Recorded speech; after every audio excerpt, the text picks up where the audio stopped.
तर आपण सभा मंडपातून इकडच्या बाजूला जातो त्यावेळेला बाळूमामा लाडू प्रसाद हा बोर्ड दिसतो आणि इथून आपण आज चाललो तर इथं बरेच भक्त मंडळींना प्रसाद लाडूचा प्रसाद दिलेले अनेक दुकानं दिसत आहेत। या दुकानातून भक्त मंडळी आपल्याला लागणारा जो घरी जाण्यासाठी प्रसाद खरेदी करतायत आणि इथून आपण पुढे चाललो की समोरच्या बाजूला मोठी इमारत दिसते त्या ठिकाणी आपल्याला महाप्रसाद दैनंदिन महाप्रसाद दररोज महाप्रसाद दिला जातो। महाप्रसादाच्याकडे जात असताना आपण उजव्या बाजूला पाहिलं तर नारळ फोडले जातात त्या ठिकाणी अगरबत्ती वगैरे लावण्याची व्यवस्था केलेली आहे। आपण प्रसाद नेण्यासाठी आपण जातो त्यावेळेला या ठिकाणी हात धुण्यासाठी आणि ताटं धुण्यासाठी या ठिकाणी व्यवस्था केलेली आहे। ही ताटं इथलं घ्यायचे आहेत, इथलं ताट तुम्ही घ्यायचं आहे आणि अशा प्रकारचं ताट घेऊन आपण प्रसाद घेण्यासाठी प्रसादालयामध्ये जात असतो। तर हा रस्ता आहे, हा प्रसादालयाकडे जातो। या ठिकाणी महाप्रसाद दररोज वाटप केला जातो। महाप्रसाद झाल्यानंतर संपूर्ण हा परिसर स्वच्छ केलेला आहे। दररोज सकाळी आणि सायंकाळी आरतीनंतर या ठिकाणी प्रसाद दिला जातो, प्रसाद केला जातो। हे प्रसादाचे हे पाहताय तुम्ही, हे प्रसादालय पाहताय।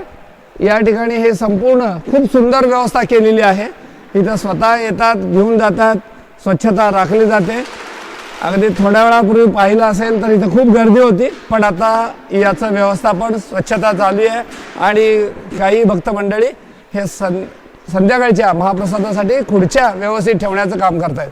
आदमापूरच्या मंदिरामध्ये जो दररोज महाप्रसाद केला जातो त्याचा हा भटारखाना आहे, भोजनालय आहे। या ठिकाणी पाहत असाल इथे वेगवेगळ्या भक्तांनी दिलेलं धान्य असेल किंवा इथं मंदिरातून जमा झालेलं धान्य असेल त्याच्या माध्यमातून या ठिकाणी दररोज सकाळ आणि संध्याकाळ या ठिकाणी महाप्रसाद केला जातो। हे इकडच्या बाजूला बॅरल बघतायत,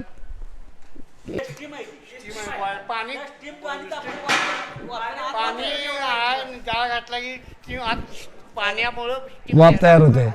हे पाण्याचा बॉयलर म्हणजे याच्यात स्टीम तयार होते। हा, हे पाणी गरम होते। अच्छा, त्यात पण स्टीम तयार होते। हे आत स्टीम जाऊन आतमध्ये जेवण तयार होतं। अच्छा, म्हणजे तिथे भात किंवा सगळं आत आहे का? ठीक आहे, ह्याच्यावरतीच स्टीमवरतीच। अरे वा, ओके।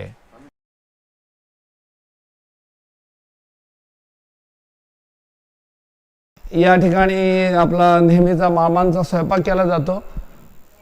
हे जे बाहेर आपण जे बॉयलर पाहिलेले त्या बॉयलरमधून जे स्टीम येते, वाफ येते आणि त्या वाफेच्या जोरावरती या ठिकाणी हे भात शिजला जातो, सगळा स्वयंपाक केला जातो। इथं आमटी केली जाते, डाळ शिजवली जाते।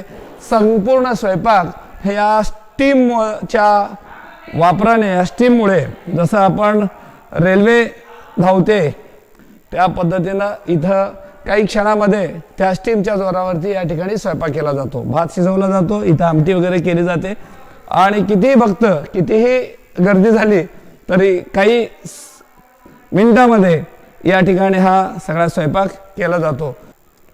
तर आपण हे आदमापूरचं भटारखाना आपण पाहिलेला आहे, प्रसादालय। ओके, धन्यवाद। बाळूमामाच्या नावानं